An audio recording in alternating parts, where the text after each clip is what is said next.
In royal families, treasures are usually won by war or wealth. But this robe, this was a different kind of treasure. It was earned by patience. It wasn't made on a normal loom.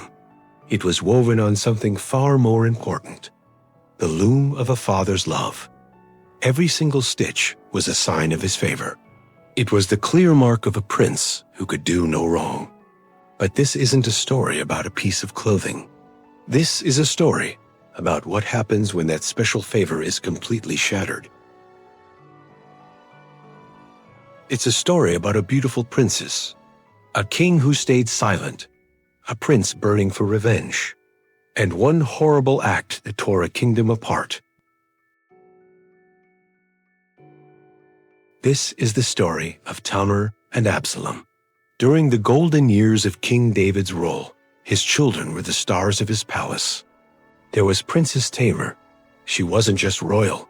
She was known for her kind heart and great beauty. And then there was her brother, Absalom. The ancient texts say he was the most handsome man in the whole kingdom. But everyone talked about his hair. It was so thick and magnificent. It was like his own crown. They were the children of passion, born to a mother of royal blood herself.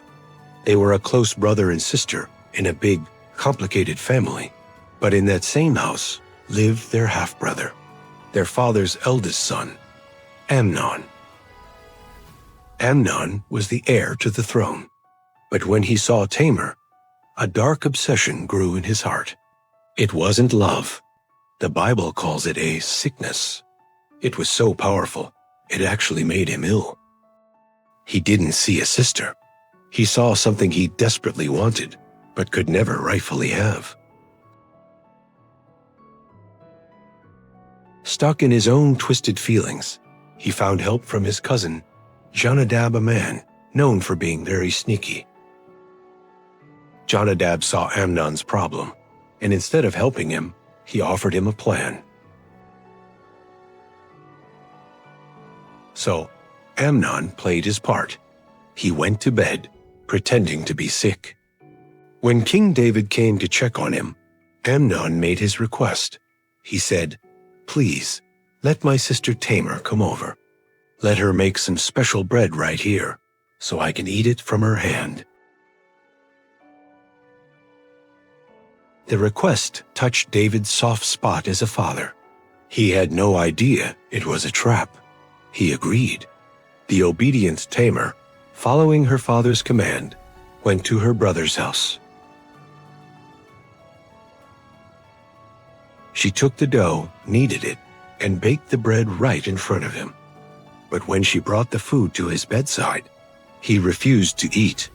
Instead, he told all his servants to leave the room.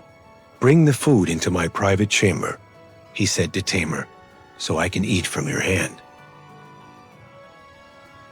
The moment they were alone, he sprung the trap. He grabbed her and said, "Come to bed with me, my sister." Tamar was horrified. She pleaded with him.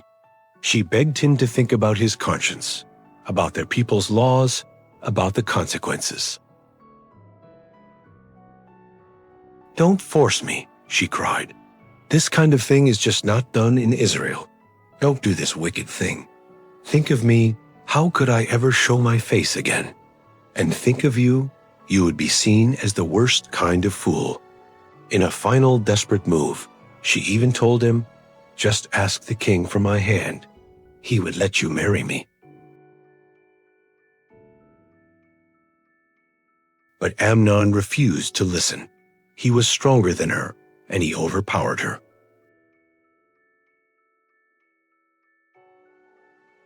But the real horror was just beginning. Right after his evil act, the scripture says something chilling. Amnon hated her with a hatred even greater than the desire he had felt for her, and he snarled at her, "Get up, get out." He threw her out of his room and bolted the door shut.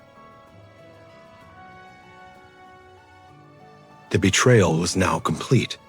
He hadn't just stolen her innocence. Now, he treated her like garbage, something to be used and thrown away. Tamar, the royal princess, was left outside, her life in ruins. She tore the beautiful robe that showed she was a virgin princess.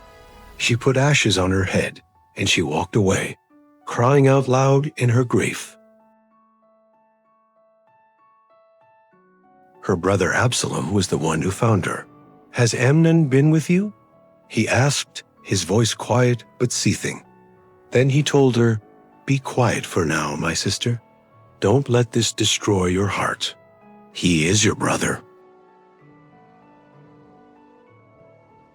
So Tamar lived in Absalom's house, from then on a broken and lonely woman.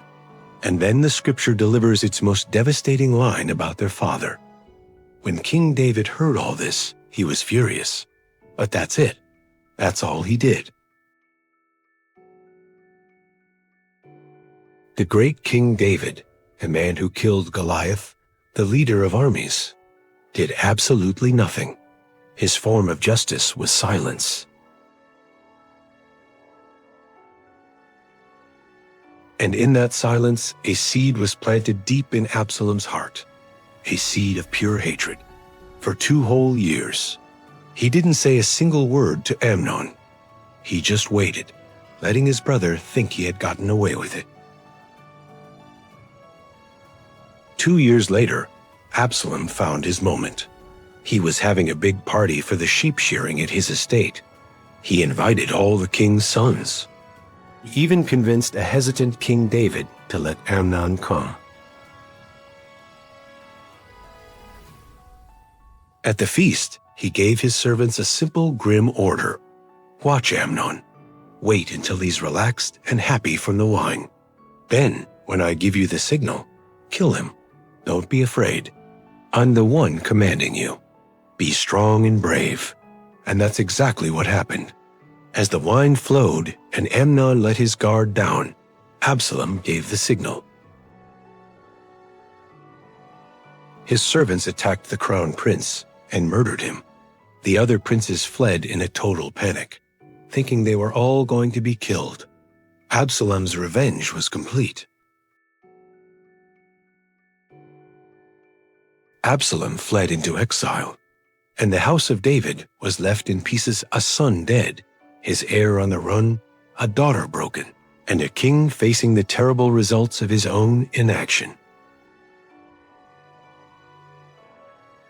The story of Tamar is a powerful lesson in what happens when desire runs wild, when justice fails, and when revenge takes over. Absalom got vengeance for his sister, but in doing so, he started down a path that would lead to his own death and would tear the kingdom of Israel in two. And it all started not with a sword, but with a silence. A king's silence in the face of evil, and a brother's silence as he quietly sharpened his blade for revenge. Thank you so much for watching. If you found this story as powerful as we do, please give it a like and subscribe for more deep dives into history's most unforgettable tales. We'll see you in the next video.